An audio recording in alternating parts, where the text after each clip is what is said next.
Sveiki visi, startavo 2024 metų lygos sezonas.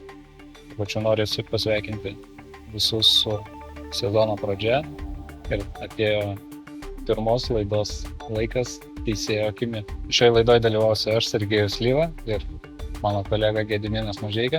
Sveiki, tai aš taip pat norėčiau pasveikinti su 2024 metų sezono pradžia, palinkėti gerų emocijų, kuo mažiau traumų ir teisingų teisėjų sprendimų. Šis sezonas mums prasidėjo daug anksčiau, jau po naujų metų startavome apsilankymą visų Lietuvos lygos klubuose, kasmetinėse susitikimuose, bet šiemet dar tokį dalyką atlikome, kad atrinkome praeitų metų įdomius momentus, kur mums patiems sukėlė klausimų ir norėjome labai sužinoti nuomonę pačių žaidėjų, trenerių, kaip jie vertina tos momentus. Ir šitoje laidoje apžvelgsime tam tikrus momentus, jų buvo iš viso parodyta 12, bet atrinkome tos tokius įdomiausius, kurie gal daugiausia gali įtakoti rungtynių. Ir tuo pačiu pridėsime kelis epizodus iš mūsų pirmo turo su komentarais. Pirmas mūsų topikas šitų klipų, tai iš praeitų metų soft penaltis, kai mes vadiname savo rate. Tai lietuviškai čia išsiverstų, tada būtų lyg tai minkštas arba kažkoks tai toks lengvas baudinys. Tai ko gero mums lengviau yra naudoti tos angliškus terminus, tai mes toliau vadinsime soft, bet mūsų žiūrovai turėtų suprasti, kad mes kalbame apie tos tokius lengvus baudinius, kurių mes nenorime. Tai dabar jūs pamatysite 3 klipus iš 3 skirtingų rungtynių, kuriuos mes irgi rodėme klubuose ir pateiksime jų nuomonę. Vienas iš tokių klipų. Taip pat čia praeitų metų sezoną ir mes klausime klubų, ar tai yra baudinys ar ne, ir ką klubai atsakė. Tai turbūt taip pat kaip ir teisėjų mūsų bendruomeniai, 80% žaidėjų ir trenerių klubuose pasakė, kad tokio 11 metrų baudinio mes nenorėtume, kad jeigu ir yra kontaktas tarp žaidėjų, jis yra minimalus. Ir daugelis iš jų net atkreipė dėmesį būtent į puolėjo kritimą, kad tai nėra natūralus ir kad jisai stengiasi išnaudoti tą kontaktą. Taip, tai kaip mes kalbame pagal taisyklės, jeigu yra pražanga, tai žaidėjas turi būti pargriautas. O čia šituose atvejuose, kuriuose mes rodysime, žaidėjas dažniausiai jisai pats griūna, virsta, bando laimėti kažkokį tai tą tokį soft. Taip, tai antras iš šitų klipų, kuris irgi buvo diskutuojamas su klubais. Lengvas stumtelėjimas į nugarą ir puolėjas tik tai pajutęs tą stumtelėjimą iš karto bando išnaudoti. Tai klubai, man atrodo, taip pat sutiko, kad tokių baudinių jie nenori. Tai nebuvo gal 100% nuomonė pas visus vienoda, bet jeigu mes vertintume procentaliai, tai irgi turbūt 20 ant 80 klubų pasisako, kad jie nenorėtų tokio baudinio. Taip, dažniausiai, nes mes tų tokių klipų, kurie visiškai aiškus ir kur 100% visiems būtų aišku, mes ko gero ir nelabai rodom. Ir trečias klipas prilygsta tai pačiai temai, norėtųsi paminėti, kad kartais gal ir žaidėjai, ir treneriai pajuokauja, žiūrėdami šitus klipus, kada jie pasisako, kad į savo vartus mes tokio tikrai nenorėtume, bet jeigu mums teisėjai skirtų tokį 11 metrų baudinį, mes pritartume. Tai iš karto toks susidaro kaip ir atsakymas mums, kad šitie 11 metrų baudiniai, jeigu jie būtų skiriami, jie sukeltų diskusijų. Labai dažnas atvejis, kuomet mes parodydavom šitos momentus ir sako, kartais netgi būdavo tokia nuomonė, kad sako taip, tai čia baudinys, bet sakom, čia jūsų vartus, ne, tuomet ne, tai čia tas toksai skirtumas yra ganėtinai didelis. Bet svarbiausia, kad mes supratom klubų požiūrį, mes supratom jų liniją. Ir džiugu, kad ta linija tokia yra kaip ir mūsų. Taip, ir prie to pačio turbūt reikėtų pasakyti, kad šitus pačius klipus sezono pasirašymo metu mes rodėme A-lygos teisėjams, kurie irgi išsidiskutavo šitus klipus, mes pridėjome nuomonę žaidėjų ir trenerių, bet ženkliai kažkur tai mes tikrai neišsiskyrėme ir visi turbūt suprantantis futbolą tą pačią linkme pritarė ir iš teisėjų pusės, kad tokie 11 metrų baudiniai nesižiūri ir reikėtų jų šiam sezonui išvengti. Kitas, ką mes diskutavome, tai yra susidūrimai. Taip, pavėluota pražanga gal galima dar pavadinti, angliškai skambėtų late tackle. Irgi buvo keli klipai įdėti iš praeitų metų ir vieną iš jų dabar iš karto mes galime paleisti. Toksai vienas ryškiausių turbūt momentų, kuomet yra dvikova taip vadinamam antrajame aukšte. Ir kai žiūri pirmas momentas be sulėtinimo, atrodo, kad šitas momentas yra toksai kaip ir žaidybinis ir nieko nėra pražangos. Tačiau jeigu žiūri, kaip mes savo rate sakome, su raidite, tai reiškia, kad kadras po kadro matosi, jog vienas žaidėjas ryškiai žaidžia pirmas į kamuolį ir po to yra prieš jį prasižengiama, nes kitas žaidėjas jį tiesiog įskrenda. Tai klubam būdavo prie šito klipo užduodamas toks klausimas, ar tai yra nelaimingas atsitikimas dvikovas su galvom, ar tai yra pavėluota pražanga. Ir šitam klipe, kaip nekeista, turbūt, jeigu prieš tai buvo 20-80 prie 11 metrų baudinių, čia daugiau 10 prieš 90% trenerių ir žaidėjų pasisako, kad tai yra pražanga ir kad gynėjas vėluoja į dvikovą ir kad tokia pražanga turi būti fiksuota.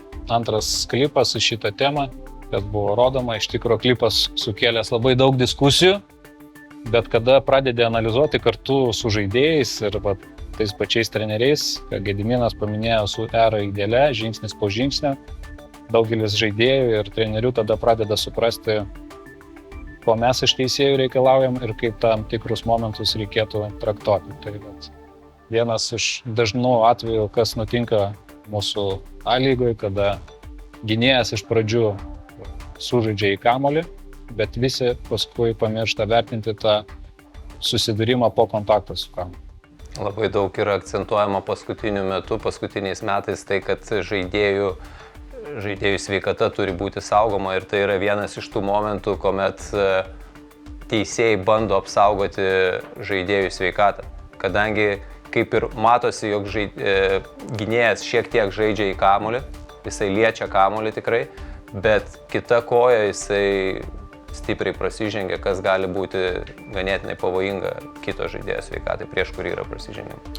Tai tokia žinutė iš komandų mums atėjo ir mes irgi tam pritarėm iš savo pusės, kad vertinant kontaktą po sužaidimo į kamuolį, jeigu tai mūsų kalba mes vadiname reckless arba yra grubumo elementai, kad tokią pražangą reikia fiksuoti, nepaisant to, kad gynėjas ar žaidėjas sužaidžia iš pradžių į kamuolį.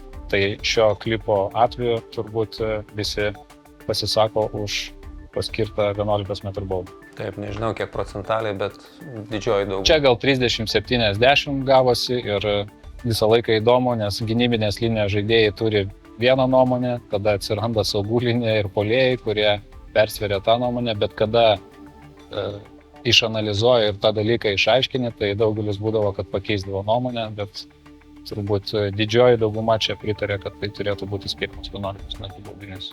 Ir trečia tema, kurią mes norėtume šiandien paliesti, turbūt visi atsimena iš praeitų metų mūsų gal net istorinį pirmą VAR sprendimą Lietuvos teisėjų, tai buvo Žalgirio rungtynės, kada vienos dvikovos metu po VAR peržiūros buvo parodyta raudona kortelė.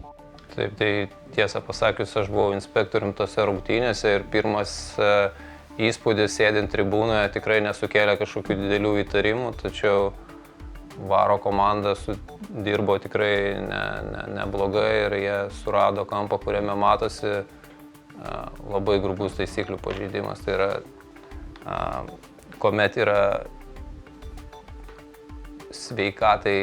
žaidėjo sveikatai keliama grėsmė.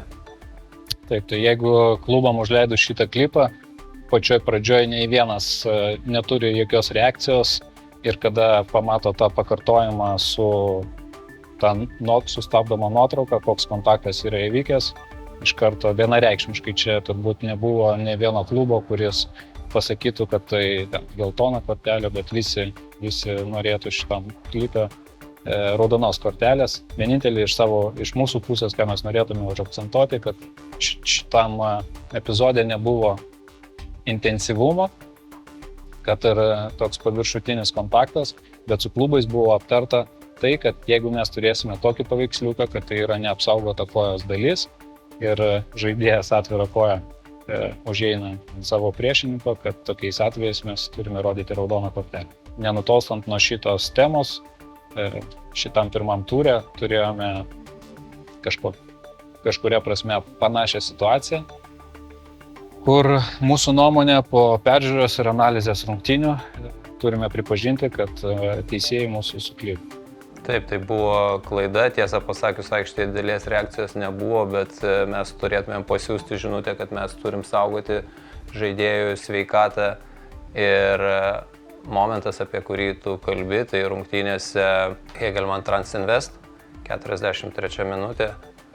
Mes vertiname šią situaciją kaip rimtą taisyklių pažeidimą, taip? Nors nukentėjusių stipriai nebuvo ir šitame epizode irgi nėra didelio intensyvumo ir žaidėjas išliko sveikas ir galėjo tęsti rungtynės, bet kad nerizikuoti ateityje ir kad ta žinutė eitų toliau į klubus ir žaidėjams, kad tos tokios linijos intensyvumo mes jos nebrėšime, bet jeigu bus tokie paveiksliukai, kur yra atvira koja ir neapsaugota koja dalis, ir mes tai matome, mes norėtume, kad mūsų teisėjai rodytų raudoną kortelę. Ir kitas momentas yra tame, kad jau užlipus žaidėjas, jeigu jisai staigiai bando patraukti tą koją, tai šiek tiek taip pat įtakoja tai, kokios spalvos gali būti kortelė. Ir šiame epizode matosi, kad žaidėjas kurį laiką stovi ant kojos ir bando patraukti labai vėlai. Ir dar vienas epizodas iš pirmo turo, tai rungtynės Marijampolės Sūduva su Šiauliais, kur rungtynių metu irgi, jūs matote šitą dabar epizodą, mes manome, kad žaidėjas sąmoningai ir grubiai žaidžia be galimybės jokios žaisti kamuolį ir stabdyti ataką. Ir teisėjai priima sprendimą parodyti geltoną kortelę, bet po mūsų analizės šitų rungtynių netgi turbūt reikėtų pasakyti, kad ir teisėjai pamatė šitą epizodą po rungtynių per įrašą. Linksta, kad čia buvo praleista į raudoną kortelę Šiaulių žaidėjai. Taip, man atrodo, šiame epizode teisėjai susikoncentravo į užminimą ant kojos. Ir atrodo, lyg tai ir tas judesys yra netoli to, nes kita koja, bet matos tikrai, kad visiškai nesportiškai ir su ketinimu sužeisti yra smūgiuojama dešinė koja į varžovą. Tai tiek šiam kartui. Galvoju, kad tai bus naudinga ir mūsų teisėjams matyti šitą laidą ir žiūrovam, kurie stebi šitas laidas. Taip, tai dar kartelį gero visiems sezono. Tikėkime, kad tų teisėjų klaidų mes turėsime kiek galima mažiau. Visą laiką bandome dirbti tą linkmę. Manau, kad viskas bus gerai. Iki. Iki.